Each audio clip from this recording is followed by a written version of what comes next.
I've been feeling extremely reflective recently, and one of the reasons could be because I'm filming this in the beautiful rice paddies of Hoi An, and that is the view that I'm seeing right at the moment behind the computer.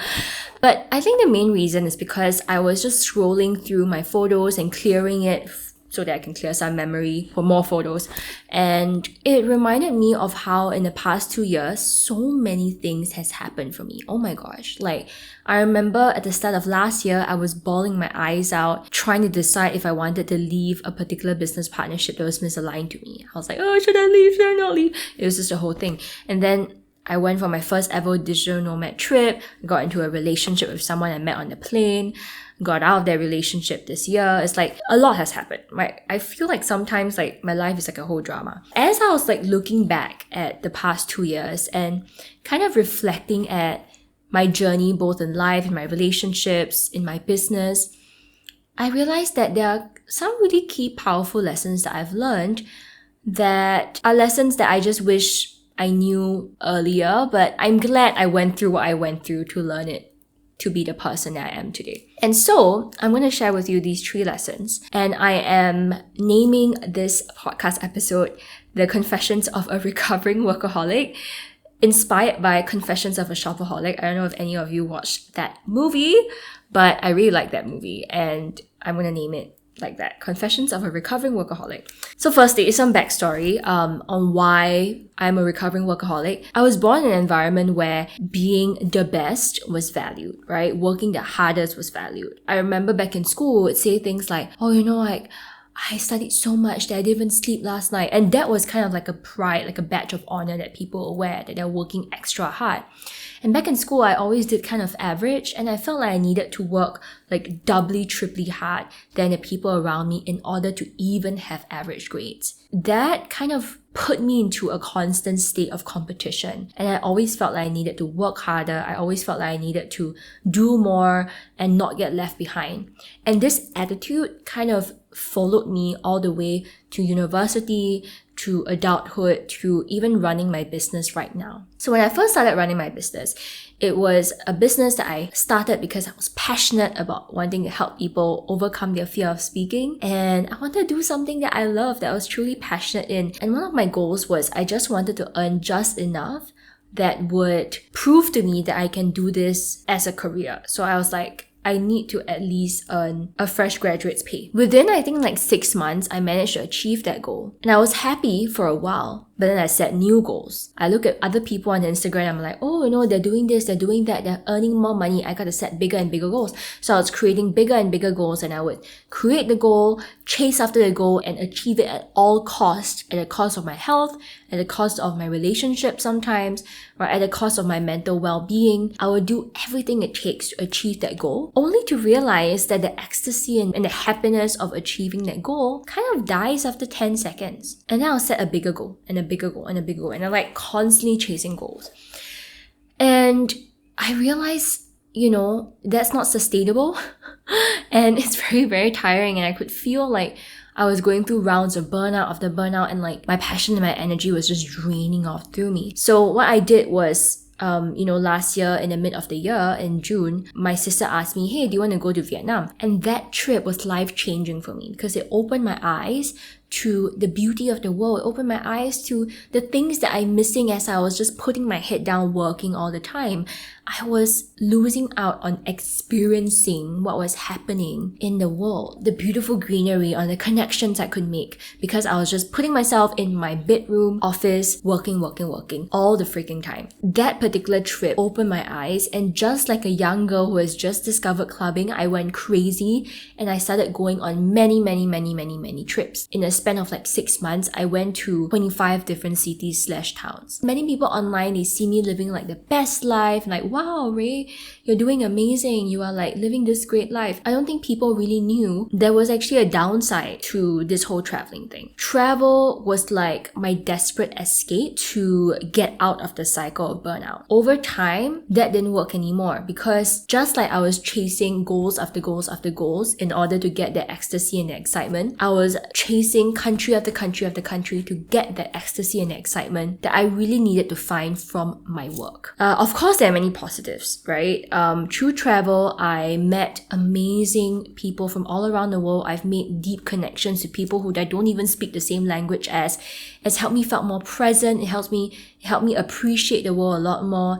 And I think it reignited the joy and the wonder and the magic within me. The negative of it was that I allowed traveling to be my temporary escape from the tough conversations I needed to have with myself. And I needed to really take time to have stillness and spaciousness in my life, to sit down and dive deeper and ask myself, Ray, why are you feeling unfulfilled? Why are you feeling empty? Why are you feeling unhappy? Why can't you feel how you feel when you're traveling back at home, right? Because you don't want traveling to be the only way that you feel happy and joy and excitement and inspiration. I needed to have those conversations with myself. That made me realize that setting and achieving bigger and bigger goals will not make you happy in the long run. True happiness comes after really taking the time to understand the real reason why we want to create our goals in the first place. And I realized how important it is to be honest. How important it is to be honest with ourselves. Maybe even come to a point of thinking, you know what? I've been setting my goals for all the wrong reasons, and I want to take some time out, dive deeper, and set goals that I truly care about, and not just goals that I think I should care about. I also realized how important it is to trust our body's intuition and intelligence. Our body knows when we're excited about something. Our body knows when we're feeling empty and unfulfilled. Our body knows. There are times that I would wake up feeling excited about something, and it'll be about a speech that I'm doing or whatever. There are times that I'll wake up feeling like empty and tired, and I just don't want to wake up. And maybe it's because I have planned to do something that I don't feel that excited about. And then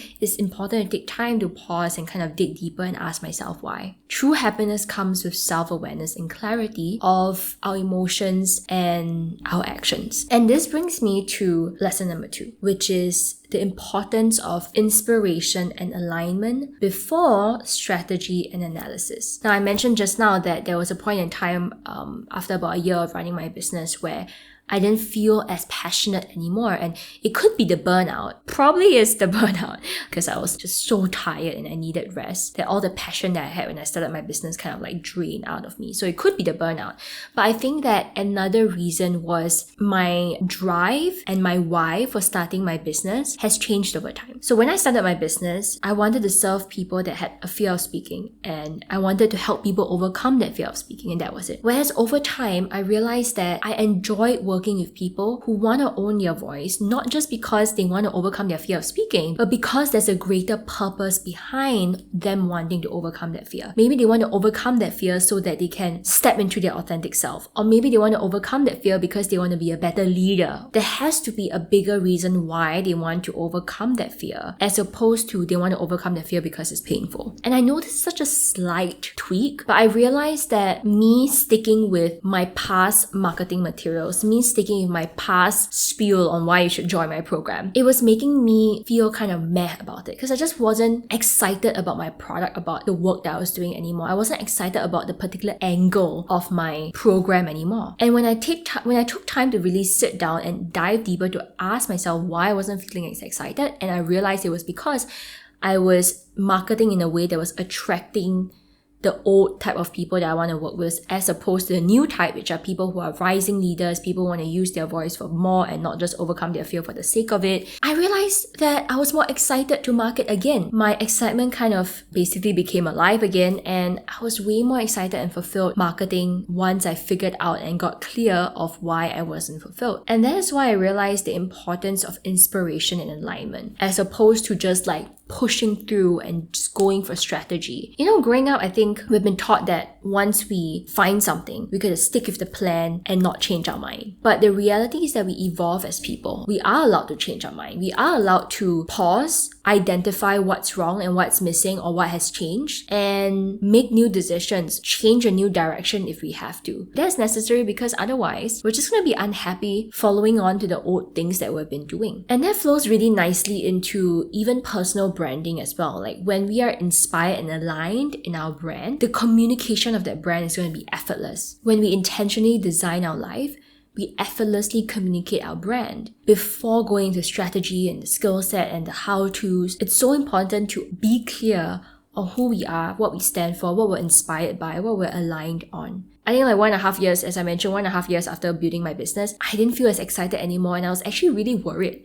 I was worried, oh my god, has my passion died? But when I decided to commit in taking the time and space to dig deeper and ask myself why I'm not as excited anymore, that is when the answers came out. And as the answers came out, the solutions come forth as well. And the third lesson that I learned, this one is so powerful, is that certainty gives us the life we think we should live, but surrender gives us the life we're meant to live. I think most of us obsess over our plans. We want certainty, we want confidence, we want control. And that's why I wanted too.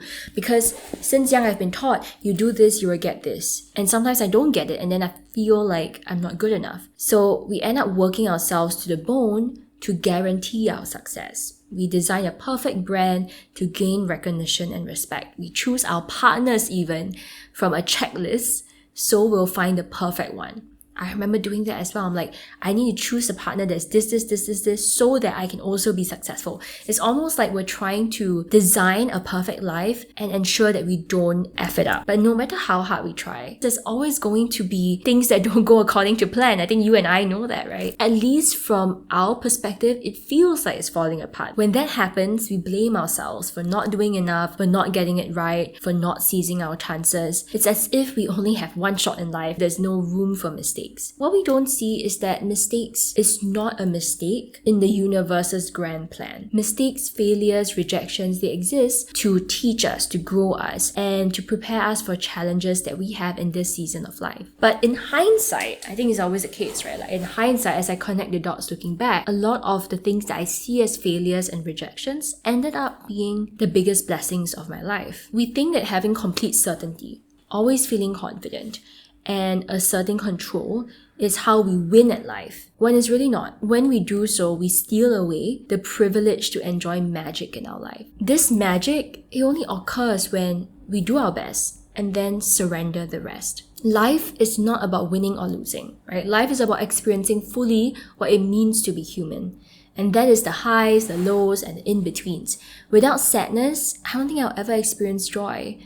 Without fear, I will have never experienced courage. Without pain, I will have never experienced love. Certainty creates the life that we think we should live, but surrender unfolds the life we're meant to live. And of course, that doesn't mean that we give up our plans and let things happen to us. It means we take ownership of our fears, our emotions, our decisions, while creating space for acceptance. It means we stop putting a filter of what we want in our life and accept what it is. And it means letting go of what we cannot control and allowing for a deeper flow. I have learned how to live life with a lot more lightness, a lot more joy, and just have a more play in life. I think some sort of structure is good, but beyond the things that I gotta plan, I allow time to just flow. I allow time to just take a walk outside. I allow time to have some stillness and spaciousness for my mind to just get inspired and to think and gain clarity. I think at the end of the day, we're meant to enjoy our life. If we don't enjoy it, even if we become conventionally successful, what's the point? And it's possible to create it through everyday scenarios.